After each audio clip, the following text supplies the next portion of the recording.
Christmas కానుక ఇవ్వలేదు, బతుకమ్మ చీర ఇవ్వలేదు, యాదగిరి గారు యాదగిరి గారు యాదగిరి గారు యాదగిరి గారు యాదగిరి గారు ప్రజలను మోసం చేయడమే ఈ రోజు కాంగ్రెస్ ప్రభుత్వం చిత్తశుద్ధితో పనిచేస్తుంది. యాదగిరి గారు చిత్తశుద్ధి అనేది ఉంటే ఇప్పటికి కూడా రాజకీయాలను పక్కన పెట్టి అన్ని రాజకీయ పార్టీలను కలుపుకొని ఇప్పుడు ఎవరండి వీరికి ఈ అసెంబ్లీలో ఎవరైనా ఏ పార్టీ అయినా వ్యతిరేకిస్తుందా బీసీ రిజర్వేషన్?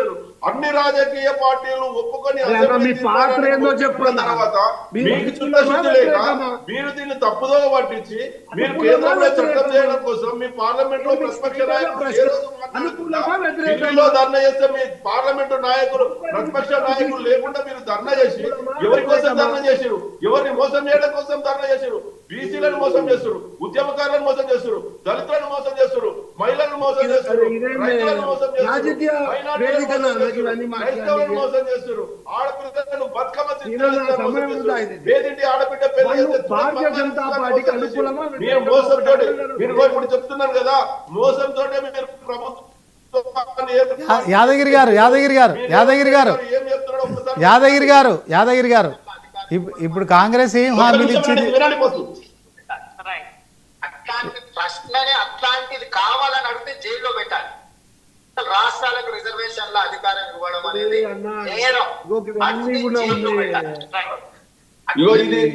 ఇది రాష్ట్రాలకు రిజర్వేషన్ ఇవ్వడము నేరమని సాక్షాత్తు ముఖ్యమంత్రి గారే చెప్తున్నారు.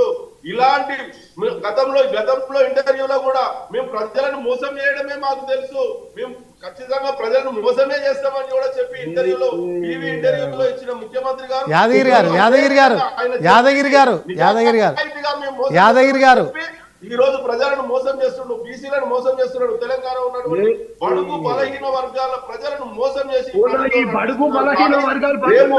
ఏ ఎలక్షన్ వచ్చినా వాత పెట్టడం కోసం సిద్ధంగా ఉన్నారు. Right right right okay okay okay Yadagiri గారు ఒక్క నిమిషం. మోహన్ గారు, సో రామ్నాథ్ గారు ఏంటి ఇప్పుడు ఇదంతా రాజకీయ ఇష్యూ తప్ప దీంట్లో బీసీల కొరిగే ప్రయోజనం లేదు ఫైనల్గా మనకు తెలుస్తుంది.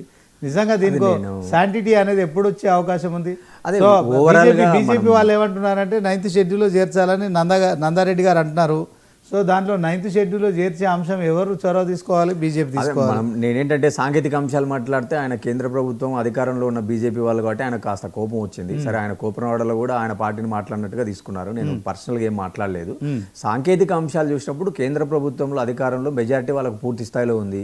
వాళ్ళు ఈరోజు ఏ చట్టాలు కావాలంటే ఆ చట్టాలు దేశంలో చేసుకుంటున్నారు కదా. ఈరోజు మనం 370 రద్దు కానీ తర్వాత అనేక చట్టాలు ఈరోజు వాళ్ళు చేయడం మనం చూస్తున్నాం. దేశంలో ఏ చట్టాలు అనుకుంటే ఆ చట్టాలు రాత్రికి బిల్లులు పాస్ అయిపోతున్నాయి. డిబేట్లో పార్లమెంట్లో కూడా ఎక్కువ గంటలు కూడా చర్చ చేయకుండా కూడా బిల్లులు పాస్ అవుతున్నాయి.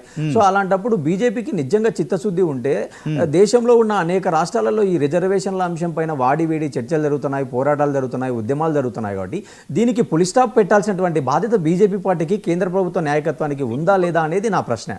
అంతే తప్ప ఇక్కడ నేనేదో ఒక పార్టీ ప్రతినిధిగా మాట్లాడినట్టుగా ఆయన తీసుకున్నారు. ఇది కరెక్ట్ భావన కాదు.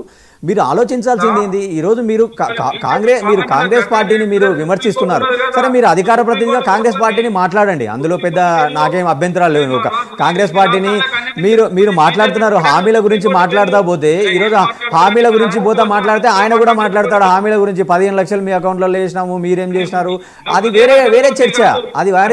ఈ రోజు చర్చ ఏంది? కేవలం 42% రిజర్వేషన్కి సంబంధించి లీగల్ అంశాలపైన మనం చర్చ చేయాలి. అంతే తప్ప మీరేదో మొత్తం ఒక మేనిఫెస్టోను ప్రకటించినట్టు ఎన్నికల్లో ప్రచారంగా డిబేట్ చేయడం సరైన భావన కాదు. రైతులు పంటలు అమ్ముకోవడానికి ఉరుబెట్టుకున్నటువంటి ఒక పరిస్థితి. బీజేపీ అధికారంలోకి వచ్చినాక రెట్టింపు అంటే ఒక 1000 రూపాయల క్వింటాల్ ఉంటే 2400 క్వింటాల్ చేసి ఆ చర్చలు ఆ డిబేట్లు మళ్ళీ పెట్టుకున్నాం మనం. ఎవరు ఎంఎస్పీకి కట్టుబడి ఉన్నారు, ఎవరు CO2 ఆధారంగా రైతు చట్టాలలో ఏం చేసినారు, రైతు చట్టాలను ఎందుకు వెనక్కి తీసుకున్నాం. నేను మధ్యలో మాట్లాడలేదు, మీరు మాట్లాడినప్పుడు నేను నందారెడ్డి గారు మోహన్ గారు అలాగే యాదగిరి గారు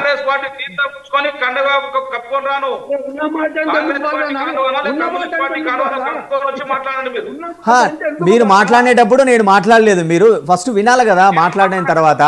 ఇప్పుడు మధ్యలో ఒక వ్యక్తి మాట్లాడేటప్పుడు మధ్యలో ఇంటర్వ్యూ అవ్వడం ఏం సంస్కారం చెప్పండి మీరే. మీరు మాట్లాడినప్పుడు మేము ఏమైనా ఇంటర్వ్యూ అయినామా? ఒక నిమిషం ఒక వ్యక్తి నందారెడ్డి గారు, మాట్లాడేటప్పుడు HR intervene మోహన్ గారు, కాకూడదు. యాదగిరి గారు. కనీసం ఆ ఒక విషయంలో నిమిషం. మీరు respect రామ్నాథ్ చేయకపోతే గారు, ఎట్లా రామ్నాథ్ మీరు? గారు ఒక నిమిషం. మీరు ముగ్గురు కాసేపు ఇక టైం అప్. ఆయన ఫైనల్గా ఒక శాంటిటీ ఉందా లేదా 42%. మనం డిబేట్ చేయాలనుకున్నది బీసీలకు 42% హక్కుల కోసము.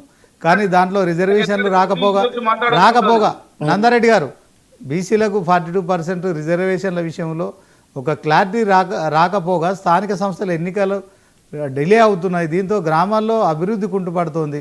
సో తెలంగాణలో ఉన్న మరి 1,12,000 వార్డుల్లో ఇబ్బందులు తలెత్తుతున్నాయి. సో ఇలాంటి క్రమంలో దీనికి శాంటిటీ ఎట్లా వస్తుంది, ఆయన ఏం చెప్తారు? కాసేపు ఒక్క నిమిషం మీరు సైలెంట్గా చెప్పండి. ఈరోజు మనం హైకోర్టు తీర్పు చూసినాం పత్రికల్లో, కానీ మనకు ఉన్నటువంటి సమాచారం ప్రకారం హైకోర్టు ఏం చెప్తుంది, ఖచ్చితంగా G09 పైన స్టే ఇచ్చింది, మధ్యంతర ఉత్తర్వులు ఇచ్చింది. ఈరోజు వాళ్ళకు 4 వారాల పాటు వాళ్ళకు సమయం ఇచ్చింది, మళ్ళీ కౌంటర్ ఫైల్కు ఒక 2 వారాలు సమయం ఇచ్చింది. అంటే 6 వారాల తర్వాత కానీ మనకు పూర్తిగా హైకోర్టు ఏం చెప్తుంది అనే అంశాలపైన క్లారిటీ రాదు. ఒకవైపు ఈరోజు ప్రభుత్వం ఏం చెప్తుంది, హైకోర్టు తీర్పు వచ్చిన తర్వాత దానిపైన మేము SLP వేసుకొని సుప్రీంకోర్టుకు పోతాము, తర్వాత లీగల్ ఒపీనియన్ తీసుకొని తర్వాత ఫర్దర్ స్టెప్స్ ఏంటి అనేది ఒకవైపు మనకు కాన్సిక్వెన్సెస్ కనబడుతున్నాయి. సో ఈ మధ్యలో ఇక్కడ మనకు రాజకీయం ఏం జరుగుతుంది అంటే, మీరు 10 ఏళ్ళ నుండి ఏం చేసినారు, మీరు ఇప్పుడు ఈ 2 ఏళ్ళు ఏం చేసినారు, ఈ 2 ఏళ్ళు మీరు హామీలు నెరవేర్చకుండా కాలయాపన చేసి బీసీల పట్ల. సో ఇవెల్లా ఏంటంటే రాజకీయపరమైన ఆరోపణలు చాలా సహజం, చేసుకోవడం పెద్ద తప్పులేదు. కానీ నేను ఏమంటానంటే, సాంకేతికంగా టెక్నికల్గా చూసినప్పుడు వాళ్ళు ఏమంటున్నారు, 6 నెలలు అయింది, గవర్నర్ దగ్గర బిల్లు పెండింగ్లో ఉంది కాబట్టి డీమ్డ్ టు బి అప్రూవ్డ్గా మేము భావించి అటు ఎలక్షన్ కమిషన్ నోటిఫికేషన్ ఇచ్చింది, అటు మేము ఈ జీవో తీసుకొచ్చినామని చెప్పి అధికార పార్టీ చెప్తుంది. కానీ ఈరోజు రాజ్యాంగంగా మనకు న్యాయ ప్రకారం మనకు కొన్ని ఛాలెంజెస్, కొన్ని కాంప్లికేషన్స్ ఎదురైనాయి. కాబట్టి ఈ న్యాయ సమీక్ష ఎవరు చేస్తారు, న్యాయ సమీక్ష పైన పూర్తి విశేషాధికారాలు ఎవరికి ఉంటాయి అన్నప్పుడు అక్కడ కేంద్ర ప్రభుత్వం కూడా మళ్ళీ రేపొద్దున సుప్రీంకోర్టులో ఇంప్లీడ్ అవ్వాల్సి ఉంటుంది, కేంద్ర ప్రభుత్వం కూడా ఆన్సర్ చేయాల్సి ఉంటుంది. కాబట్టి ఈ ఒక తెలంగాణ రాష్ట్రమే కాదు, రిజర్వేషన్ల అంశాలు అనేక రాష్ట్రాలలో ఉన్నాయి. కాబట్టి దీనికి ఒక కన్క్లూజన్ తేవాల్సినటువంటి బాధ్యత ఈరోజు కేంద్ర ప్రభుత్వంలో ఎవరైతే అధికారంలో ఉన్నారో వాళ్ళకే ఎక్కువ శాతం వాటా ఉంటుంది అనేది నా భావన. Okay, thank you. మొత్తానికైతే ఇది ఎప్పటి వరకు తేలే అవకాశం ఉందంటారు? అంటే ఖచ్చితంగా అదే, మళ్ళీ సుప్రీంకోర్టుకి వెళ్ళే అవకాశం ఉంటుంది, మళ్ళీ కేంద్ర ప్రభుత్వం ఉంటుంది, మళ్ళీ ఇప్పుడు పాత తీర్పులను రివైజ్ చేయాల్సి ఉంటుంది, మళ్ళీ దీనిపైన కాన్స్టిట్యూషనల్ బెంచెస్ ఏర్పాటవుతాయి. ఇప్పుడు ఈరోజు హైకోర్టులో సింగిల్ బెంచ్, మనకు డబుల్ బెంచ్ ఎలా ఉంటుందో రేపు మళ్ళీ సుప్రీంకోర్టులో కాన్స్టిట్యూషనల్ బెంచ్కి వెళ్తుంది. సో ఇది ఒక లాంగ్ టర్మ్ ప్రాసెస్గా ఉంటుంది తప్ప ఏదో ఒక నెలలోనో 2 నెలల్లోనో మెటీరియలైజ్ అవుతుంది అని అయితే నేను అనుకోవడం లేదు. Right, thank you. సో ఇది వాళ్ళ మరి బిగ్ డిబేట్. మొత్తానికి బీసీలకు సంబంధించి 42 అంశంలో ఇక క్లారిటీ వచ్చే అంత త్వరితగతిన అయితే క్లారిటీ రాదు. ఎందుకంటే దీన్ని సుప్రీంకోర్టుకి వెళ్ళాల్సి ఉంటుంది, అదే క్రమంలో పార్లమెంట్లో చట్టం చేయాలి, లేకుంటే 9th షెడ్యూల్లో చేర్చాలి. సో మరి ఇక స్థానిక సంస్థల ఎన్నికలు కూడా మరి పురోగమనంగా అవుతున్నాయి. ఇదే నేపథ్యం